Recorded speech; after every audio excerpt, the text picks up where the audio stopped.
NMU will host its annual Lighting Up the Holidays event, and former NMU trustee helps NASA. Later, I'll have an up-to-date forecast, and Grant will be back with sports. I am Ross Reck. I'm Grant Lukens, and this is Public Eye News.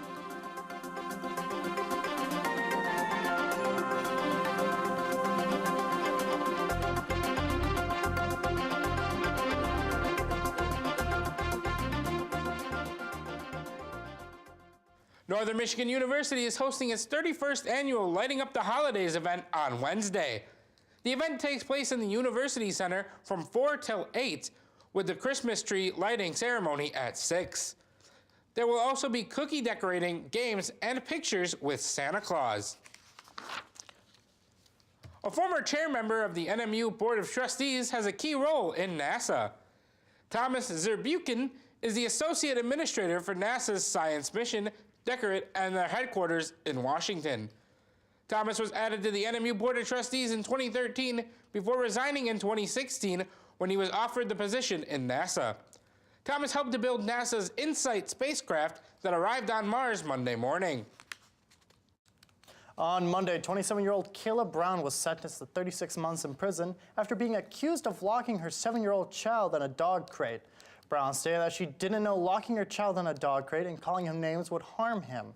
She is no longer able to have contact with the victim. Steven Hillenburg, the man behind Nickelodeon's mega-hit cartoon series SpongeBob SquarePants, passed away Monday at the age of 57. Nickelodeon announced earlier today that Hillenburg died following a battle with Lou Gehrig's disease, also known as ALS, being diagnosed with the disease last March.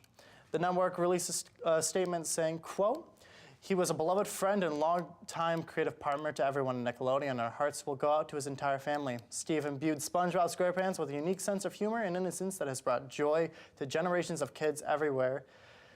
His utterly original characters in the world of Bikini Bottom will long stand as a reminder of the value of optimism, friendship, and limitless power of imagination." End quote. Hillenburg is survived by his wife Karen and his son Clay.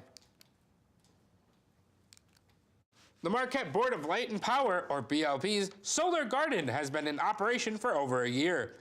The garden allows people to get solar power without installing panels on their house. Since opening in October of 2017, people have purchased 388 out of the 480 panels available. The owners of the garden will not remove snow and ice from the surface of the panels, since that can cause damage to them, but they will remove snow around the base of the panels in case any of the snow slides off. A team at NMU has teamed up to create a campaign to raise awareness of microplastics in the Great Lakes. Microplastics are plastics that are less than 5 millimeters in size. Larger plastic breaks down into these pieces, and the microplastics affect all aspects of the ecosystem. The students made an information campaign to show people the dangers of microplastics, and the students have also created a recycling campaign to reduce the number of plastics. And after the break, we'll be back with your national and international news. Stay tuned. Acclaimed financial expert Susie Orman answers critical questions about your money. Tonight is all about you. The goal of money is for you to feel secure. The goal of money is for you to feel powerful. You have problems, but here's the good news. I have the solutions. Susie provides essential advice in Susie Orman's Financial Solutions for You. Wednesday afternoon at 1 on Public TV 13. And welcome back. University of Michigan music theory professor Patricia Hall went to the Auschwitz-Birkenau Museum in 2016, hoping to learn more about the music performed by the prisoners in the World War II death camps. She was shocked to find unexpectedly upbeat, popular song titles with the few translated to The Most Beautiful Time of Life and Sing a Song When You're Sad. With the aid of University Professor Oil Sands, director of the Contemporary Directions Ensemble, and graduate Josh Dervis, the ensemble gathered last month to record one of the songs, The Most Beautiful Time of Life. The ensemble plans to perform the work on Friday during a free concert at the university, the first performance of one of those manuscripts since the war. President Trump lashed out this morning at special counsel Robert Mueller. The president's tweets come a day after Mueller's office accused Mr. Trump's former campaign chairman, Paul Manafort, of violating his plea agreement. Nicole Killian is at the White House with the latest. President Trump had harsh words for special counsel Robert Mueller Tuesday, calling him in a tweet a prosecutor gone rogue and adding the fake news media builds Bob Mueller up as a saint, when in actuality he is the exact opposite. He is doing tremendous damage to our criminal justice system. The tweets come in response to a court filing from Mueller's office accusing Mr. Trump's former campaign manager, Paul Manafort, of lying to federal investigators about a variety of subject matters which breaches his plea agreement. Being in breach, it means that he's facing a substantially higher term of incarceration. It also means that the prosecutors have made a decision that they don't intend to use his information or testimony going forward. Keir Dougal, a former assistant U.S. attorney in New York, told CBSN it's unclear what Manafort is accused of lying about, but it's clear he will no longer be a cooperating witness in the Russia investigation. Manafort denies he lied. Because of the breach, Manafort will likely face the rest of his life in prison. He could still receive a presidential pardon, something President Trump has said he has not ruled out. Manafort made the plea deal in September after being convicted of multiple charges, including lying related to his lobbying work in Ukraine. The charges were unrelated to the Trump campaign. Nicole Killian, CBS News, the White House. The Kremlin has issued a warning that tension between Russia and Ukraine could boil over after some incidents that occurred recently.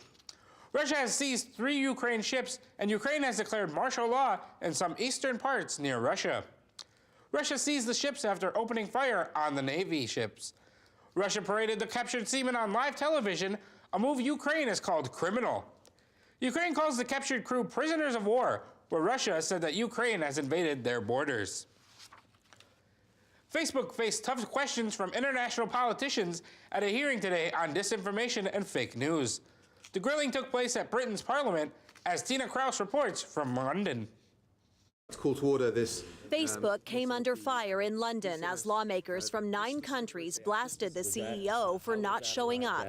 Who gave Mr. Zuckerberg the advice to ignore this committee? Politicians left an empty chair for Mark Zuckerberg as the tech giant's vice president of public policy took the heat. Is there a feeling amongst Facebook and the staff that trust in Facebook has plummeted? Absolutely. It's a major concern, a major topic of conversation. The committee demanded answers from Facebook on data privacy, security, and safety, and accused the Facebook executive of dodging questions. And can I ask you, you've been here for almost exactly 90 minutes. How many times have you said, let me write to you on that? British lawmakers began investigating Facebook after UK political consulting firm Cambridge Analytica used personal information from tens of millions of users to influence political campaigns.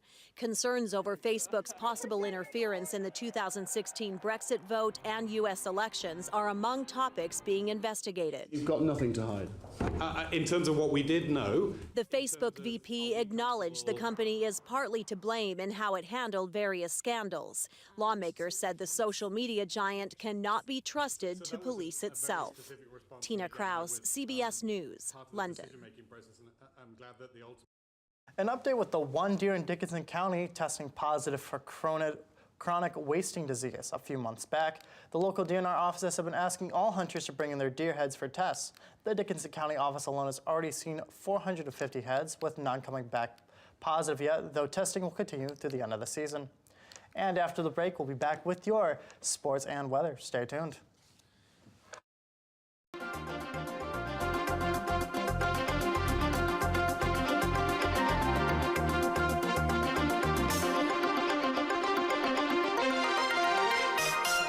You know, a lot of people think that ADD is some sort of death sentence, while other people think it's nothing at all. It's completely made up, not an issue. We know for sure this is a disorder that will hurt you. Now, have I had to learn strategies to deal with the downside? Sure. But those are learnable. Whereas the upside is not viable or teachable or procurable in any way. But I'm discovering that everything I thought I knew about ADD is wrong.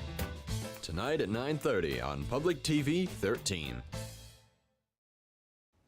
And welcome back. My name is Ross Ray. Looking behind us today, you see we have a bit of snow outside, but that'll be getting more throughout the week. Looking at our current conditions.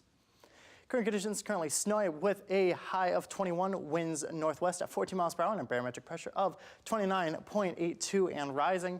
Going on to later tonight, it's going to be snowing with a low of 22 degrees and our winds northwest at 10 miles per hour. And then going on to tomorrow, we're going to have some more snow with a high of 29 and our winds northwest at 10 miles per hour. So across the UP today, as you can see behind me, it's going to mix with some clouds and snow out there. Starting all the way over here with Sault Ste. Marie with 25 and cloudy. Moving over here to Manistee with 26 and snowy, along with Escanaba, 26 and snowy. And down here in Menominee, 25 and cloudy. Going to our other half of the UP, we're starting off here with Iron Mountain at 22 and snowy, going up to Ironwood, 17 and snowy. All the way in wonderful Houghton, it's going to be 20 and snowy. And coming back to wonderful Marquette, it's going to be 21 and snowy. Looking at your week ahead, on Thursday, it's going to be a high of 32, low of 29 and some snow. On Friday, it's going to be a high of 37, low of 30 and some clouds. And on Saturday, it's going to be a high of 37, low of 29 and some more clouds. Well, it is looking quite cold there, but I bet you have a very hot story for us in the sports world. That I do. Many U.S. states are all for legalizing sports betting, despite not knowing how they want to regulate it. 7 states have officially legalized sports betting, those being Nevada, New Jersey, Delaware, West Virginia, Mississippi, Pennsylvania, and Rhode Island. Some New Mexico casinos have also started accepting sports bets, despite it not being legal statewide. In a meeting, Minnesota, New York, and Ohio expressed interest in legalizing betting, but they want to make sure that 1, players are protected, 2, they can tax the earnings, and 3, mobile betting is widely available. The Jaguars are back in the news today after suspending their running back, Leonard Fournette. The one game after he ran from the sidelines and threw punches at Buffalo Bills defense end Shaq Lawson. The NFL Vice President of Football Operations, John Rooney, personally handed down the suspension. Rooney said that, quote, "Your actions are adversely reflected on the NFL and have no place in the game," end quote. Fournette and Lawson were ejected from the game and in the third quarter, but they both kept jawing at each other as they exited the field. The number 7 seed Michigan has been doing well this season, but they have 2 challenges coming this week. The Wolverines start the week taking on the number 11 seed North Carolina. Then later in the week, they take on the number 19 seed Purdue. The Wolverines have not lost a single game yet, but these challenges will not be an easy fight. The Wolverines head coach said that the team is just okay, and they have work to do, so these games will not be easy. Well, there's some interesting things going on for sports, but I hear you have some kickers that are more interesting. I do indeed. Looks like customers are not breaking the bank last Sunday night. An ATM in the Houston area was shut down and guarded by law officers after the machine mistakenly dispensed $100 bills instead of 10s. After word had gone out on social media, Harris County deputies protected the outdoor ATM and notified the Bank of America. The bank stated Monday that a vendor incorrectly loaded $100 bills in place of the 10s, and the customers will be able to keep the money dispensed. An officer's body cam video released by the Ossining, New York police shows an officer responding to a shed fire on Saturday. As he removed some of the propane tanks, he discovered a chicken. He carried the bird to safety, telling the owner, "I got your chicken." The police department wrote on Facebook, quote, "Somewhere around the first day of field training, some salty cop normally hits you with, 'Kid, you wouldn't believe what goes on around here if I told you,' end quote." Looks like being a hero isn't all as it's clocked up to be.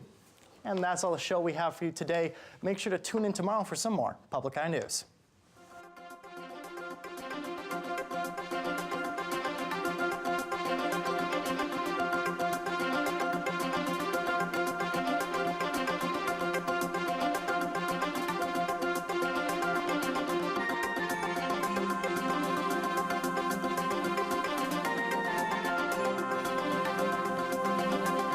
The preceding program was produced in studios located in the Edgar L. Hardin Learning Resources Center by WNMU-TV, Northern Michigan University Public Television.